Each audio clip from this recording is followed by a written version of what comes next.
In 1976, 100 Israeli commandos flew 4,000 kilometers into hostile African airspace, landed at an enemy airport, and rescued over 100 hostages. The entire ground operation lasted less than an hour. One Israeli soldier was killed. 4 years later, America tried something similar in Iran. 8 servicemen died before the rescue force ever reached the hostages. The mission was aborted in the desert. Both operations were conducted by units modeled after the same British Special Forces regiment. Both shared the same motto. Both were considered the absolute elite of their respective nations. So what makes these two units so different? The answer is more complicated than you might think. Comparing Sayeret Matkal and Delta Force is not about which unit would win in some hypothetical fight. It is about understanding how two nations with completely different strategic situations built two completely different answers to the same question. How do you create soldiers capable of accomplishing the impossible? Sayeret Matkal was founded in 1957, modeled directly on Britain's SAS. Most people do not realize it was not originally designed for hostage rescues. Its primary mission was deep reconnaissance behind enemy lines. Israel is a tiny country, surrounded by hostile neighbors.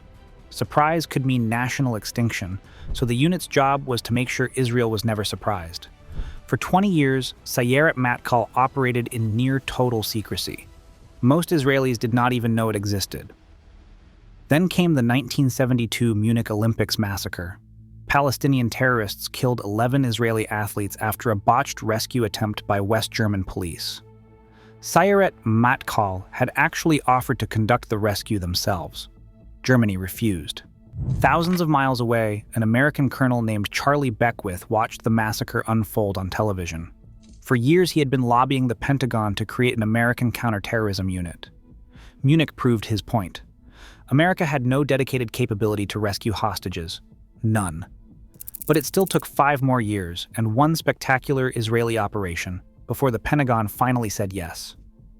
In June 1976, terrorists hijacked Air France Flight 139 and landed at Entebbe Airport in Uganda, holding 106 hostages with support from dictator Idi Amin. Israel's response is still considered the most audacious hostage rescue in military history. For Taurus 130, Hercules flew 4,000 kilometers across hostile airspace at night, without transponders, at extremely low altitude. When the aircraft landed, a black Mercedes-Benz rolled down the cargo ramp, designed to look exactly like Idi Amin's personal vehicle. Land Rovers followed, carrying soldiers dressed in Ugandan uniforms. The assault team stormed the terminal. Within minutes, the terrorists were dead. 102 of 106 hostages were rescued.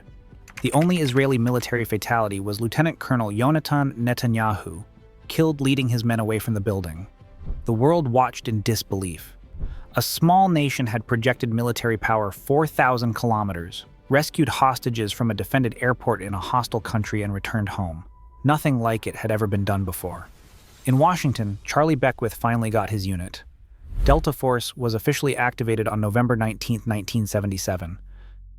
2.5 years later, Delta would face its first major test. The result would be catastrophic. Iranian students had taken 52 Americans hostage at the embassy in Tehran.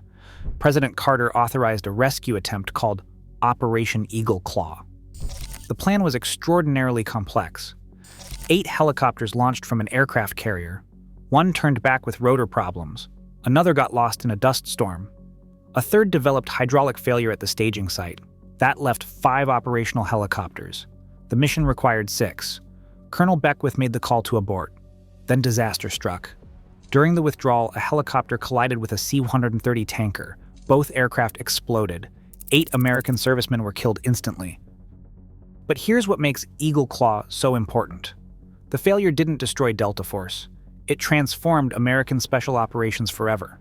The resulting investigation led to entirely new organizations: the 160th Special Operations Aviation Regiment, SEAL Team 6, and most importantly, the Joint Special Operations Command. Every successful Delta mission since 1980 exists because of what was learned from Eagle Claw's failure. Now here's where the comparison gets interesting. The fundamental difference between these units isn't their equipment or tactics. It's who they recruit and how they build elite operators. Sayeret Matkal recruits 18-year-old conscripts, kids who have never served a day in the military. Israel has mandatory service, so Sayeret Matkal's job is to identify the most promising young men and transform them into elite operators through approximately 20 months of intensive training. Every single Sayeret Matkal soldier completes officers' training by the end of the pipeline. The unit believes operators must be capable of independent decision-making at the highest level. Delta Force takes the exact opposite approach. Delta recruits from the absolute top tier of the American military, primarily Rangers and Special Forces. These are soldiers with years of training and multiple combat deployments. The average Delta candidate is 28 to 32 years old. Delta's assessment and selection runs 4 weeks in the Appalachian Mountains. The centerpiece is the infamous Long Walk, a 40-mile forced march over brutal terrain. Instructors never tell candidates how far they have to go or how long they have to complete it. Approximately 90% fail. Of those who pass, roughly 50% more are eliminated during the 6-month operator training course. So, which approach is better? Neither approach is inherently superior. Each one is optimized for a completely different strategic situation. Israel is roughly the size of New Jersey with 9 million people. Tel Aviv sits 10 miles from potential threats. A single catastrophic military failure could potentially end the nation. Israel cannot afford to wait until soldiers accumulate years of experience. The conscription system means everyone passes through military service. Sayeret Matkal's job is to find raw talent and build it into something exceptional. America faces an entirely different challenge. It has global interests across every continent, forces capable of deploying anywhere on Earth within 18 hours, 330 million people, and the largest defense budget in human history. America can afford to be selective. Delta takes soldiers who have already proven themselves and adds another layer of elite capability on top. The geography shapes everything else.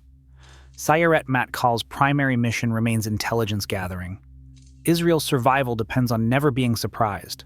The spectacular hostage rescues make the news, but the quiet reconnaissance missions are what keep the country alive. Delta provides presidents with surgical options where conventional force is impossible or politically unacceptable. Its role includes capturing high-value targets and operating in what the military calls denied or sensitive environments, where America cannot officially be present. Both units have compiled remarkable operational records. In 1972, Sayeret Matkal commandos, disguised as aircraft mechanics, stormed a hijacked plane at Lod Airport and killed both hijackers within 2 minutes. The assault team was led by Ehud Barak, who would become prime minister. Benjamin Netanyahu was wounded during the operation. In 1973, Sayeret Matkal carried out Operation Spring of Youth in Beirut. Some commandos dressed as women to avoid detection. They assassinated 3 senior PLO leaders in their apartments, in retaliation for Munich. Delta rebuilt itself after Eagle Claw with equal determination. In 1989, Delta extracted an American prisoner from a Panamanian prison in 6 minutes during Operation Acid Gambit. The extraction helicopter crashed, but wounded operators held a defensive perimeter until armored reinforcements arrived. Everyone survived. In 1993, during the Battle of Mogadishu, 2 Delta snipers volunteered to be inserted at a crash site to protect a wounded pilot. They knew they would face hundreds of hostile militia with only personal weapons. Both were killed. Both received the Medal of Honor posthumously. In 2003, Delta operators captured Saddam Hussein after tracing him to a spider hole near Tikrit. When Saddam said he wanted to negotiate, a Delta operator reportedly replied, "President Bush sends his regards." In 2019, Delta killed ISIS leader Abu Bakr al-Baghdadi in a compound raid in Syria. Despite official secrecy, there is substantial evidence these units train together regularly. They share tactical lessons after major operations. They exchange ideas about equipment and procedures. So which unit is actually more dangerous? The honest answer is that the question misses the point. Sayeret Matkal and Delta Force are designed to solve completely different strategic problems for completely different nations. Israel needed a way to transform young conscripts into elite operators capable of defending a tiny country against existential threats. Sayeret Matkal is the answer. America needed forces capable of projecting power anywhere on the planet. conducting surgical strikes in countries where the United States cannot officially be present. Delta Force is the answer. Both were modeled on the British SAS. Both share the motto, "Who dares wins." Both have operational records that changed history. 3 prime ministers of Israel served in Sayeret Matkal. Delta operators have received the Medal of Honor for sacrificing their lives to protect wounded comrades. If you want to understand what makes a Special Forces unit dangerous, do not ask which one would win in a fight. Ask what problem they were built to solve. Ask how their nation's geography shaped their doctrine. Ask what kind of person they recruit and how they train them. Those questions reveal far more about military capability than any hypothetical comparison ever could. If you found this useful, subscribe for more deep dives into military history and special operations.